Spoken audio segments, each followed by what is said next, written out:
The Speedy Squirrel and the Steady Beaver.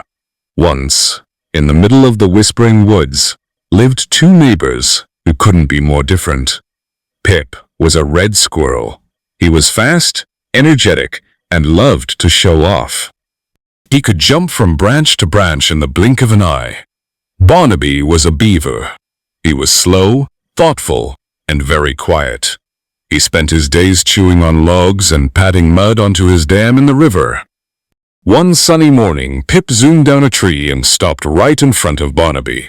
"Hey, Barnaby," Pip chirped, twitching his tail. "Why are you so slow? It takes you all morning just to move one stick. Watch me!"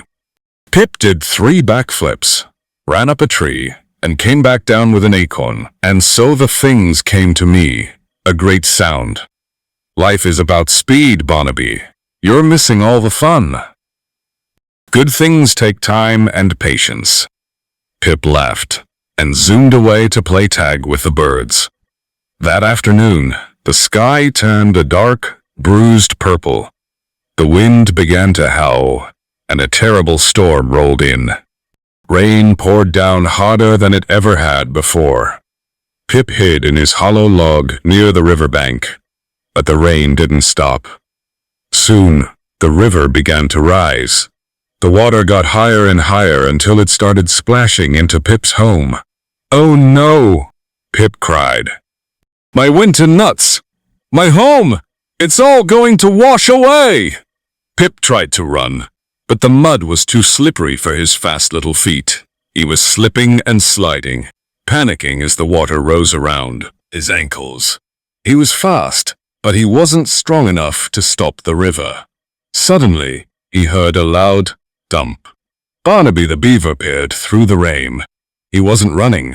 He was swimming strongly against the current. With his strong teeth, Barnaby dragged a heavy log and wedged it between 2 rocks, right in front of Pip's home. Then, he packed mud tight against it with his flat tail. Smack, smack, smack. Barnaby worked steadily. He didn't rush, but he didn't stop. Slowly, he built a strong wall that blocked the rushing water. Pip's home was safe. When the rain finally stopped and the sun came out, Pip peeked over the log wall. His home was dry, and his nuts were safe. Barnaby sat nearby, tired but smiling. Pip walked over slowly, his head down. "Barnaby, I teased you for being slow. But your slow, steady work saved my life. I was fast, but I couldn't stop the river." Barnaby patted Pip on the shoulder. "We all have different talents, Pip. You are great at gathering nuts quickly, and I am good at building things to keep us safe. The forest needs both of us." From that day on, Pip never teased Barnaby again.